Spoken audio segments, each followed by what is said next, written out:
Once upon a time, there was a great king. He loved his people, took care of his kingdom, and always tried to rule with justice. His people respected him, and his palace was filled with wealth and comfort. But even after having everything, there was one question that never left his mind. Is there really God? How can I meet God? Can anyone help me meet God? So, whenever any saint, monk, or wise person came to his kingdom, the king would call him to the palace and ask only one question. Can you help me meet God? The saints and monks would speak about prayer, scripture, and devotion. But the king would stop them there and say, I don't want teachings. I only want a clear answer. Can you help me meet God or not? Say yes or no. Hearing this, most people became silent. Who could say yes to such a question? In this way, many saints and scholars came and went. No one could give the king the answer he wanted. One day, a wandering monk entered the kingdom. He was simple in appearance, but there was something peaceful in his eyes.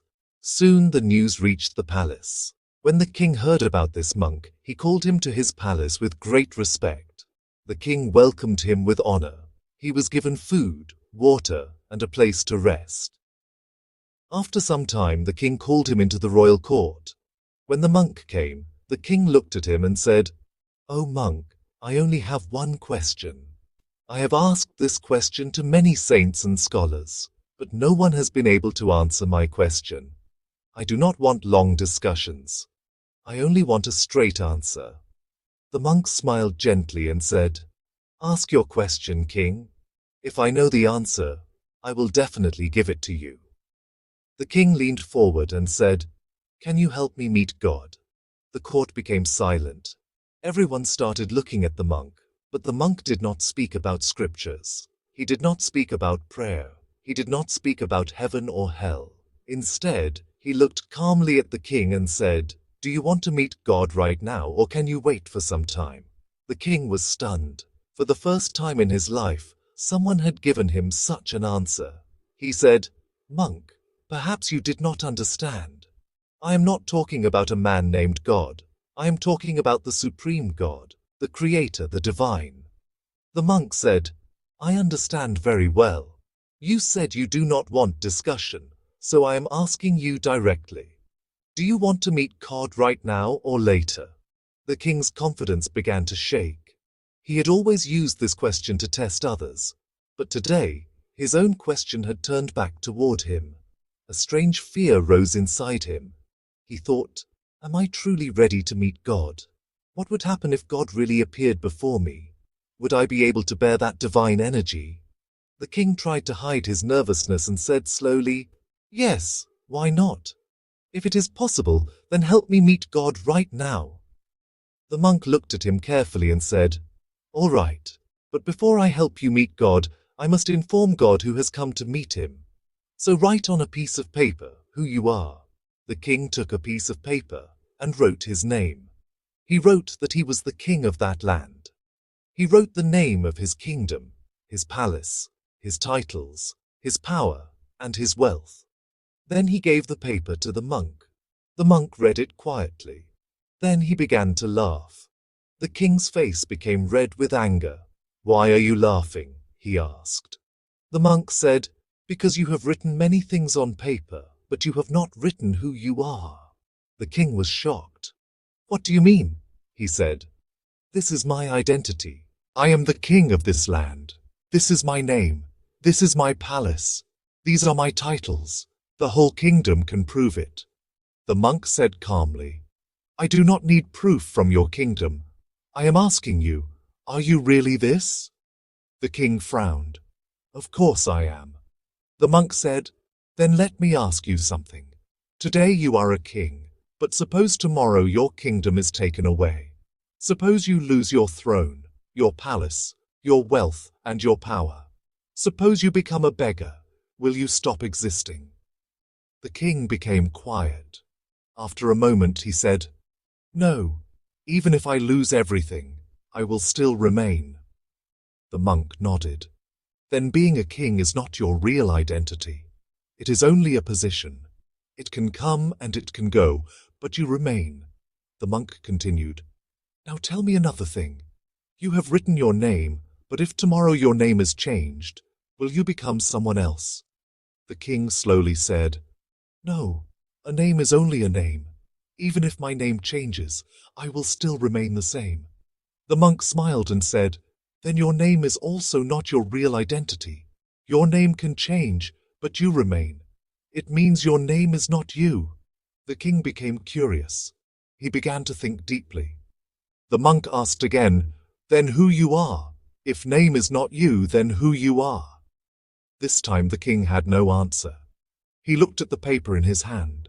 His name was there, the title was there, the kingdom was there, the palace was there, but suddenly all of it felt empty. He whispered, "I don't know." The monk said, "You want to meet God, but you do not even know who is going to meet him. Should I tell God that a king has come, but you are not truly the king? Should I tell him that a name has come, but you are truly not the name? Should I tell him that a title has come, but you are not truly the title?" The king listened silently. The monk said, "Go back, king. First find out who you really are, the day you truly know yourself. Come to me. That day I will take you to God." The king lowered his head. For the first time, he did not feel defeated. He felt awakened. The monk stood up to leave, but before going, he said one final thing. "Remember, king, the day you know who you truly are, you will not need anyone to take you to God, because the light you are searching for outside is already shining within you." If we look at the world around us, we will realize that we are living in a time when life has become more stressful than ever before. Almost everyone is carrying some burden within. Our minds are tired, restless, and overloaded. Mobiles, computers, social media, and the fast pace of modern life have made our minds more disturbed. We keep comparing our lives with others. We want quick success, quick money, quick happiness, and quick results. But in this race, we are slowly losing our peace. A person doing a job is stressed about work. A businessman is worried about his business. Students are anxious about their studies and careers. Parents are worried about their children's future. Young people are confused about relationships, money, and success.